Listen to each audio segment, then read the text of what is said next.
Hello, Adrian. This is the second in our Meet the Team series of interviews. We spoke to Gareth last time, and today we're going to talk to our founder and managing director, Adrian Corcoran. Morning, Adrian. Good morning, Sarah. How are you doing today? I'm pretty good, thank you. Yeah.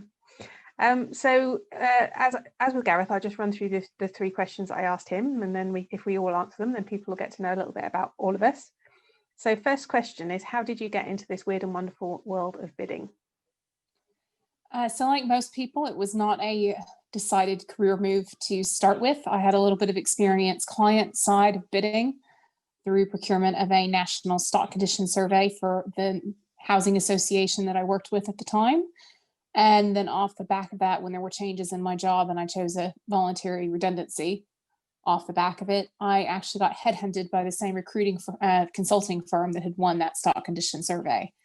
So I went across to them and both helped them actually project manage and deliver the works on site with the surveying team. But in the same vein, also started bidding on a regular basis for those works as well. And that subsequently led to me moving into a career in bidding. Right. So nobody gets into bidding via a straight route, do they? Everybody comes into it from some. I would say for them.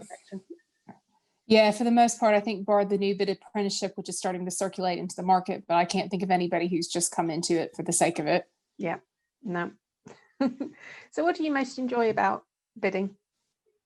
The thing I most enjoy in terms of what we do at Bid for Success, and the reason I'm saying at Bid for Success, is because we are a bidding agency and tender firm, which means we're really privileged to work with lots of great different business owners who are SMEs, which is any business up to 50 million euros and 250 staff, as well as we have some great corporates on our book too. But it's the variation of industries and the different types of bids that we get exposed to, which is what I really enjoy. It's the innovation piece, and it's also the storytelling as part of that.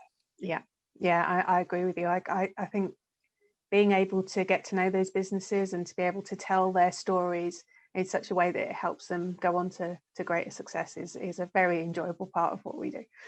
Definitely. Hugely. And the issue with being, I think, in a mainstay corporate team is that you don't get that kind of variation, and you don't always know the outputs and the great work that you achieve off the back of it.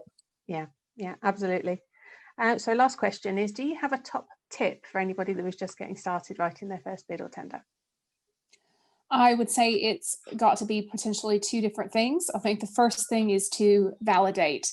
And what I mean by that is take the time to make sure that the opportunity is right for you. There can be lost bids purely because you didn't do that upfront homework piece, which is in part reading the tender documents. It's looking at your competition. It's looking at whether you can price the bid competitively. It's all of those kinds of aspects and pieces of it. And the second thing that I would say is make sure that you have somebody who can help you tell your story and pull out and answer the questions. Whether you're just leaning on a friend who works in bidding as part of that process, whether you're working with a freelancer that you know and trust, or whether you choose to outsource or even hire your own staff member who's your own bid manager. But make sure that you have a quality person to work with who can help you focus and tailor your answers and act as a sounding board, whether it's a professional bidder or not. Yeah. At the end of the day. I think quite often a lot of the value that we add just comes in being that external person that sees things from a slightly different angle to the way the client does. And companies they get into this routine of doing what they do, and they don't realize quite often what's exceptional about what they do.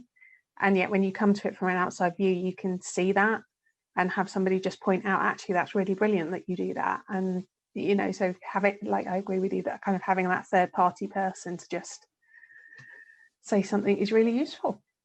Critical view, basically, you can't do without it. Yeah, absolutely.